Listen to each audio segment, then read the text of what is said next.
Assalamualaikum warahmatullahi wabarakatuh.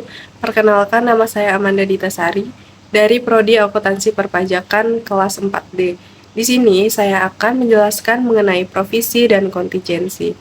Di setiap perusahaan pasti ada ketidakpastian, dan dari ketidakpastian tersebut, perusahaan harus mengakui adanya provisi. Menurut PSAK 237, provisi adalah kewajiban kini yang timbul karena peristiwa masa lalu, dan penyelesaiannya diperkirakan akan menyebabkan arus keluar sumber daya ekonomi. Namun, jumlah dan waktu penyelesaian dari provisi belum pasti dan masih dibutuhkan estimasi. Ada 4 karakteristik utama yang dapat membedakan antara provisi dan liabilitas lainnya. Pertama, ada kewajiban kini. Kewajiban ini dapat bersifat hukum atau timbul karena adanya kontrak dan peraturan. Kemudian dapat juga bersifat konstruktif, yaitu timbul karena adanya praktik bisnis yang dapat menciptakan ekspektasi bagi pihak lain. Kemudian kedua, timbul karena adanya peristiwa masa lalu. Contohnya seperti perusahaan menjual produk dengan menjanjikan garansi selama 1 tahun, atau terjadinya kerusakan lingkungan yang mengharuskan perusahaan untuk membayar kompensasi kepada korban yang terdampak. Yang ketiga, ada kemungkinan besar atau probable. Probable sendiri memiliki arti bahwa kemungkinan terjadinya lebih besar daripada tidak terjadi. Umumnya persentasenya lebih dari 50%. Contohnya, perusahaan Johnson & Johnson menghadapi gugatan dengan kemungkinan kalah sebesar 70%. Nah, dari situlah perusahaan harus mengakui adanya provisi.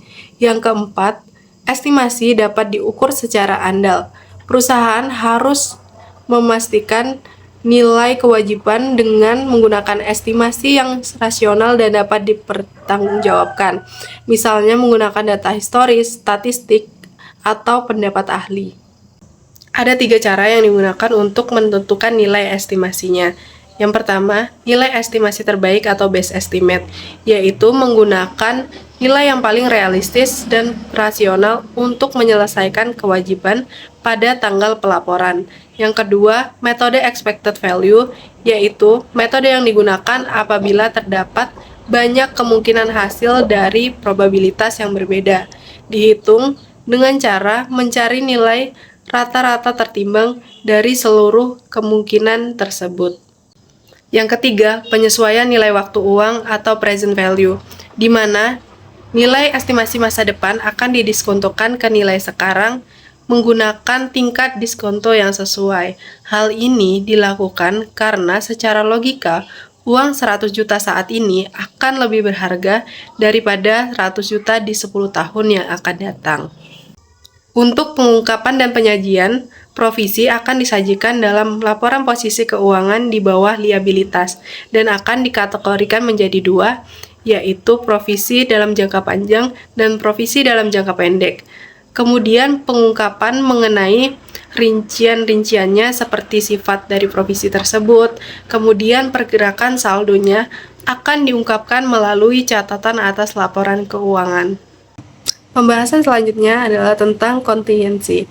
Kontingensi adalah kondisi tak pasti mengenai untung atau rugi yang bergantung pada masa depan dan di luar kendali dari entitas. Kontingensi biasanya dibagi menjadi 2 jenis, ada liabilitas kontingensi dan aset kontingensi. Ada 3 tingkatan yang perlu dipahami untuk menentukan apakah kondisi tersebut termasuk ke dalam kontingensi. Pertama, ada probable. Probable merupakan tingkatan yang persentasenya biasanya di atas 50%. Dan biasanya tingkatan ini akan diakui sebagai provisi, bukan kontingensi. Sedangkan yang kedua, itu ada possible, di mana biasanya tingkatan persentasenya di bawah dari 50%. Contohnya, ketika perusahaan akan menghadapi gugatan, kemungkinan besar kalahnya 35%. Nah, ini baru diakui sebagai liabilitas kontingensi. Yang ketiga, itu ada remote. Ini merupakan kemungkinan kecil, misalnya kemungkinan terjadinya hanya 5%. Dan itu caranya tidak perlu diungkapkan ataupun disajikan karena tidak relevan. Liabilitas dan aset kontingensi dapat dicontohkan sebagai berikut. Pertama, ada kondisi di mana perusahaan sedang menghadapi gugatan hukum dengan kemungkinan kekalahan sebesar 40%. Kondisi ini akan diklasifikasikan sebagai liabilitas kontingensi karena kemungkinan kalah sebesar 40% itu masih berada di bawah ambang probable dan tetapi masih berada di atas remote. Kemudian, kondisi yang kedua yaitu ketika perusahaan mendapat klaim kompensasi dari pihak lain sebesar 15 miliar.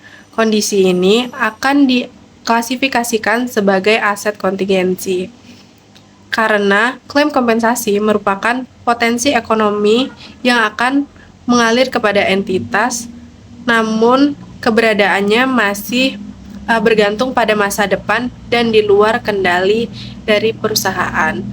Maka dari itu, standar akuntansi melarang adanya pengakuan terhadap aset kontingensi untuk menghindari pengakuan pendapatan yang mungkin tidak pernah terrealisasi.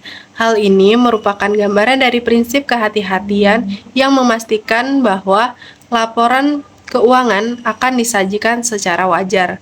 Sekian yang dapat saya sampaikan. Saya akhiri. Wassalamualaikum warahmatullahi wabarakatuh.